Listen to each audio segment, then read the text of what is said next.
don't mind the noise in the background. Nova's watching Chip and Potato while she's eating her oatmeal.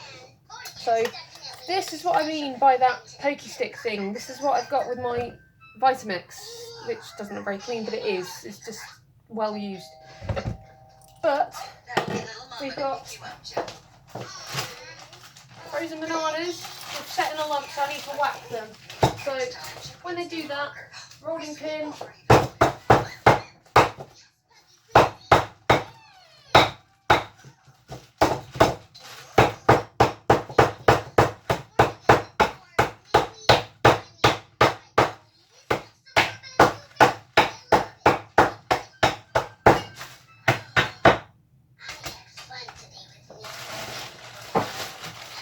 And we're done.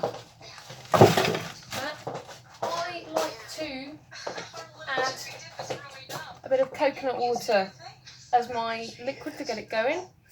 So we're going to do, so I've cut them like that because my Vitamix can handle that. So like if you've got a kind of a cheaper blender, which I have done through experience, make sure they're smaller.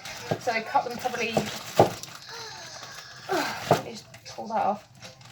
I can't pull it off. So I'll grab that one again. So about half the size of that. So, and then your blender might cope with it a bit better.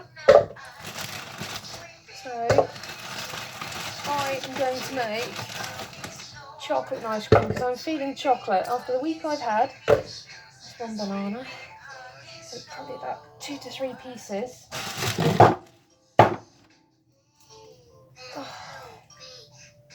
Right. Not doing that. After the week I've had, I just feel like some chocolate. So I'm going to be quite frank.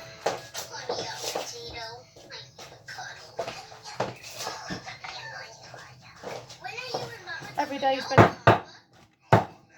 event. I'm going to have to wash that now because that was straight on the naked bananas. Whatever you do not hit your hand as you're doing that, because if you're going to have to hit them with some force, just don't hit your hand. I've done that and it hurts badly. So, one. Right, knife.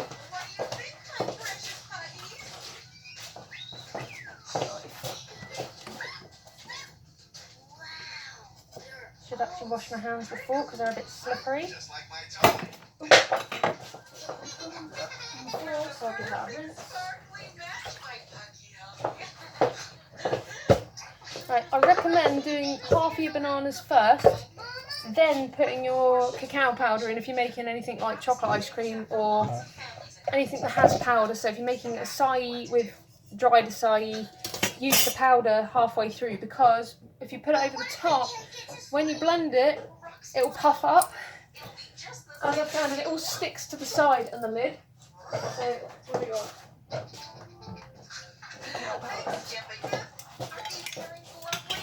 And we're going to put, I use a measuring spoon. So it's about a tablespoon. One heat. And a second one really heat. And put that in. If you see any little buzzy things flying around, it's our fruit flies. We have a little bit of a fruit fly problem, which it's going to come with it, isn't it? I eat loads of fruit, so, and I've always got bananas, so it's a given, really. So that's 2 bananas, that's 2 and a half. So that's 3 bananas. So I've got roughly about 4.5 bananas to 5 bananas. See, that's just me personally. You can make less. So I'd recommend if you're using a big blender, you probably want a minimum of like 3 bananas. And you can, if you eat less than I do, then you can probably share that between 2 people. But this is a whole meal for me, and I'm only just getting breakfast now, and I'm not starving, but I'm really hungry. I'm going to put those away.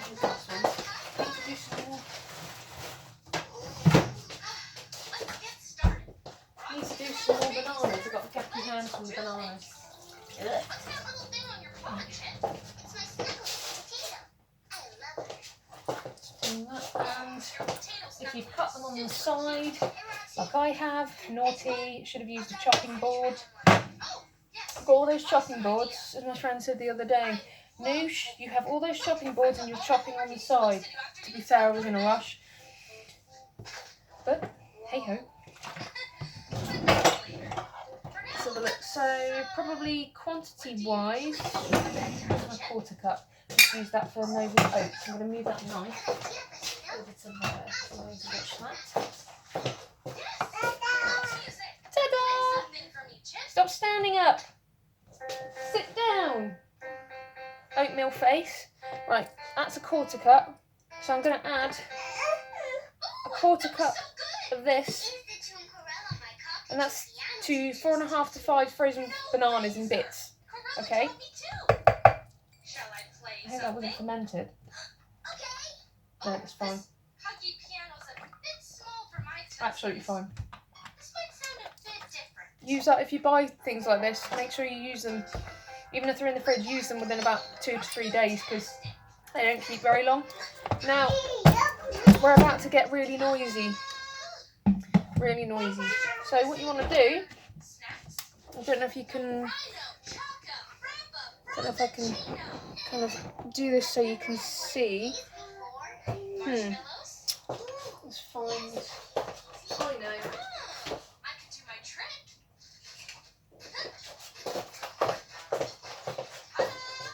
I'll wedge these underneath. It's always away. Always away. Right, okay, so now you can see this. So what I'm going to start off doing is pulsing. And I'm going to do that.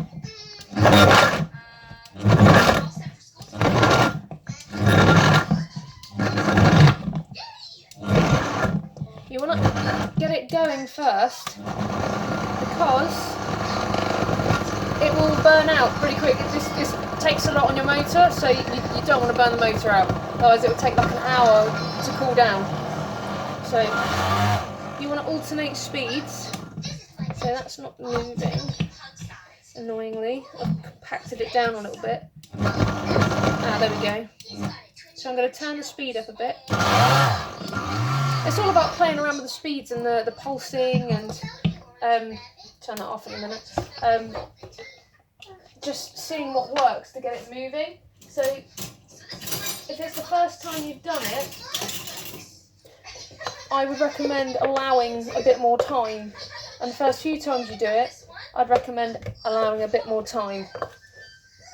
But usually I take this takes me like a minute to do because I've been doing it for nearly 7 years. But for the purpose of this, I'm taking my time. And I'm going to get a bowl as well on here. I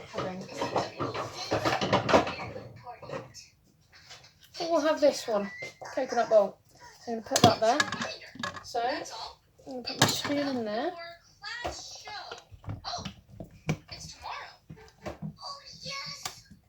Would help if I turned it on.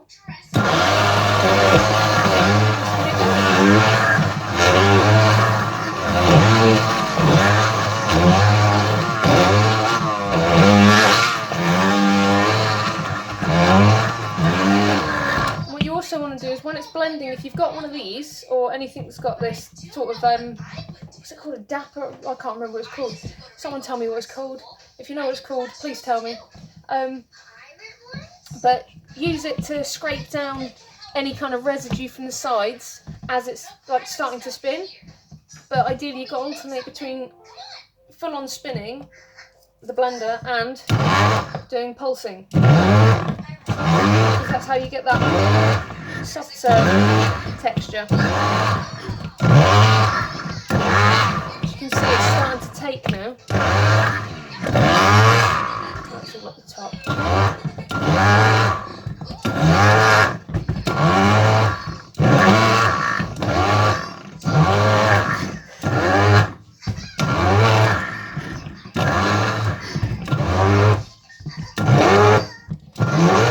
Yeah, it's starting to bite, as I like to say, because it's took on some of the chunks and started to kind of spin them a bit more. I don't know if you can see, if I lift that, as you can see the bottom, that's better blended with the chocolate, or the cacao. So this is completely raw, apart from, I think this might be,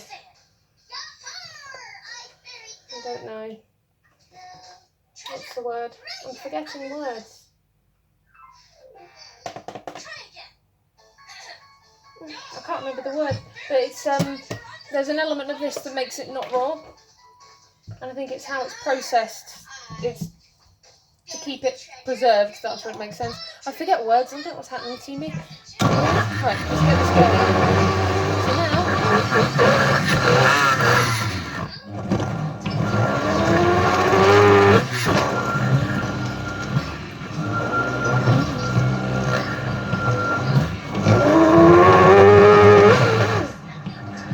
See, I'm alternating speeds.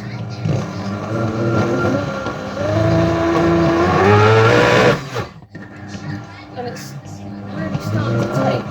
There's still a bit of cacao at the side, but not much. Most of it's in there. Let's get that in. You can smell the motor starting to struggle now. So what we want to do is go back to pulse. Because you want to finish it off with a bit of a blend.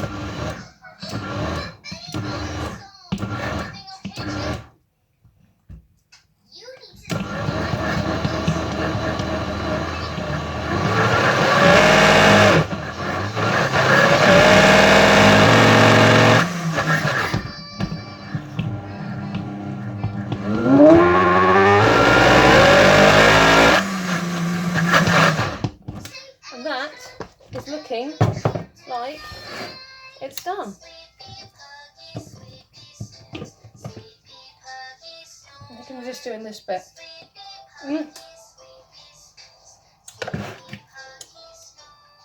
Chocolate ice cream. Or ice cream. And if you wanted to make, and that's like a chocolate one, but your basic recipe is the frozen bananas. So if you wanted, say, mint choc chip, for the green colour, use something like a little bit of spirulina, or even sneak some greens in, put some spinach in, blend that with 1 to 2 drops, I'd say stick to 1, of pure essential spearmint oil, and put a little touch of vanilla in there. And then for your chocolate, if you're keeping it raw, use cacao nibs, put like a tablespoon of those in, and then pulse them through after you've blended the greens. And then you've got mint choc chip. But if you're not raw, put things like dark chocolate chips, or like chocolate, you know, dark chocolate works best in there. And then if you want strawberry, so you do probably like a 50-50 ratio, so 50% strawberries, and I keep them frozen, because, or like probably 2/3 of them frozen, because fresh strawberries give a nicer flavour. So probably 1/3 of those strawberries have fresh, and then you don't need the liquid, because you'll have the liquid from the strawberries. But it's so easy. It's so easy. And come on, who doesn't love ice cream for breakfast? Who doesn't love ice cream for breakfast? Or any time of the day. I could eat this all day. It's just so good for you. Got all your nutrients. But anyway, that's how you make nice cream. Peace out.